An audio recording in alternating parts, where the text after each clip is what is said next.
I want to talk a little bit about immigration, right? Let's talk about immigration in regards to what is happening with immigration. For the people that don't know, we just hear, oh, there's record immigration coming in, and what's happening with immigration? Where is it coming from? And do you feel like it'll be here to stay for quite some time? Awesome question. Big complex answer. Couple So questions here. a couple of figures to kind of like anchor this in place. Australia is a migration nation. Most of our population growth, around 70%, is imported from overseas. Only 30% is homegrown, meaning more babies born than people die. So without migration, we would have very, very little population growth. That's the lay of the land. We got used to ever higher migration in essentially 3 steps since the Sydney Olympics. And we ended up by taking in 62,000 net new migrants each quarter. That translates to 240 something thousand people. When was this? This was just before the pandemic. Yes. So before the pandemic, we took in about just under 250,000 people per year. As a country. As a country, in net terms. Before that, it was a bit less. But this is for a decade before the pandemic, that is kind of what we gotten used to, 250,000 net new migrants. Along comes the pandemic. For the first time since federation, we see negative migration. That means people leave the country because we make it abundantly clear, federal government makes it abundantly clear to temporary visa holders that no financial assistance is going to be handed out, and so they bugger off. That created a dip in migrants, dip in the workforce, and that lasted for a year and a half. And then we took in migrants again. And so that in 2023, 24, we saw extremely high migration intakes. So far that we saw 500,000 net new migrants a year. And people said, guys, this is madness. This is the migration Ponzi scheme in the middle of a housing affordability crisis. This is just political madness. And this makes for very, very attractive populist kind of talking points. But unfortunately, it is utter and complete nonsense if you can do your averages. If you average out the population intake from the beginning of the pandemic until now, with the same amount of time before the pandemic, you see that there was absolutely no change in migration intake. We take in just the same amount of migrants.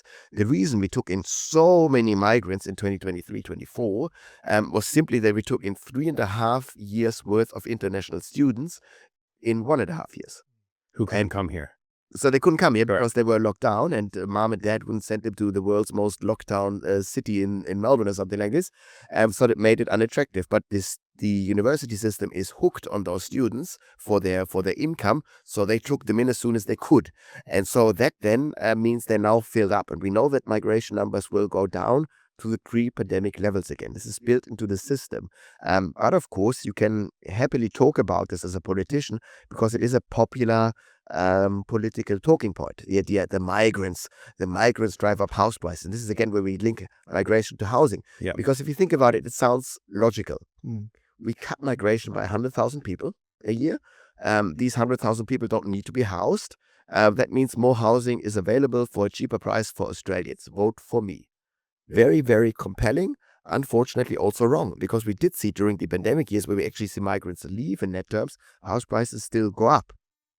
And so you go, maybe it's not that. Maybe the market times when they put product to market. Maybe this is not just all the migrants' fault, the housing system that we operate in. But it is a very convenient political talking point.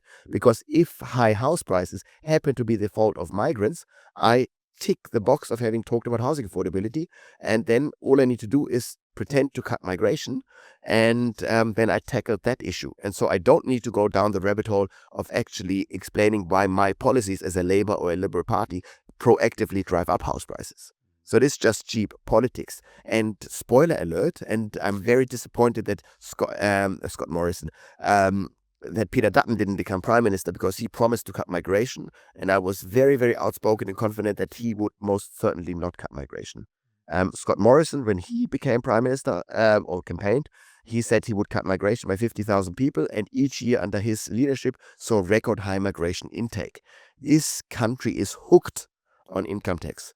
52-54% varies each year of our federal income, of our federal tax that we collect as a state is income tax. So that means the treasurer will never ever allow the PM to cut migration. So you must not take any politician even remotely serious if they talk about cutting migration, if they do not at the very same time talk about changing the reliance from income tax to taxing wealth, which again is of course political suicide, because who wants to have their house taxed, their land taxed? That's not what you want. So I would say the status quo will remain in the future, that we take in 250,000 net new migrants each year for as long as we can, to keep the demographic system young enough so that we slow down the aging of the system. That is thinkable in the foreseeable future, even though winning those migrants over to come to Australia will become increasingly harder as, globally speaking, the population of migration age starts to shrink. That raises the question, what is migration age? In Australia, about 80% of migrants are 18 to 39 years of age. That's because half of the migrants are international students, 18 to 23 or something. And then we take all the skilled migrants as young as possible, because we only wanted to pay them cheap starter wages, and we wanted to be productive worker bees for as long as possible. So we take in 18 to 39-year-olds. This global population of 18 to 39-year-olds is starting to stagnate in a decade, for about a decade, and then it starts to decline.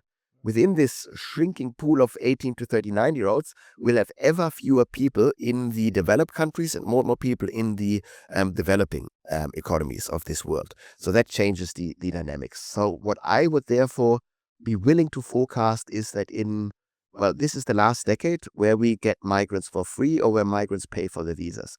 We will very soon try to entice them through tax cuts or something like this to come to this country, because it is easier to continue to grow the country and to deal with the consequences of an aging or slowing economy. Yeah.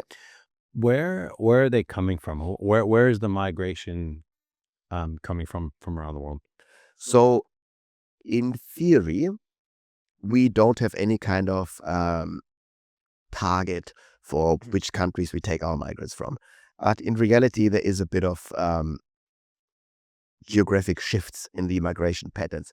So we took in heaps of Mediterranean migrants after the end of the Second World War. We had super low unemployment. They had very high unemployment. Makes sense. We had jobs. We needed their labor. Why did we turn our backs on our Italian and Greek friends? Well, we haven't. There are just no young Greeks or Italians left to import to Australia. They don't exist. Europe is running out of young people like crazy. So we therefore take in young people from where they still exist. China is massively shrinking their young population, but it is a gigantic country. So there are plenty of Chinese international students that we could take in, and the same with India, that is actually still growing its young population for quite a while. So this is why we take in people from India and China now. There's no real ethnic goal behind these strategies. Yeah. That said, lots of universities who are responsible for quite a bit of the migration intake now have bit of a migration target or so, where they go, it's not a migration target, so we're going to diversify, spread the risk, to seek markets in Latin America and so forth, just be a bit more diverse as a setup.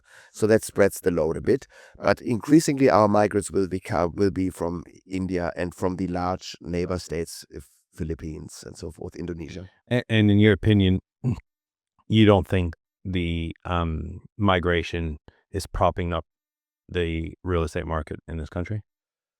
Well, it is to a degree that they need to be housed. That is absolutely true, and therefore they gobble up labor that is needed to build those homes. If I imagine a scenario where we don't take in 100, but we only take 150,000 instead of 250,000 people a year, do I think that housing would become cheaper? I don't think so. Mm-hmm. I think that this is still by design expensive, and that I see very little evidence of politics trying to proactively make housing cheaper. And do you think with the by design, because I've said this before, whether I'm correct or not doesn't really matter, but in my belief, I'm not a demographer, right? I just come and pretend like I know what I'm talking about.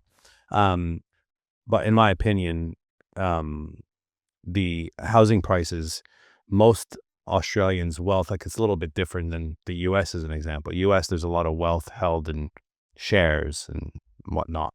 Whereas Australia predominantly is real estate, right? And I was kind of was of the opinion is, if the Australian real estate market did ever collapse, we'd all be in a lot of strife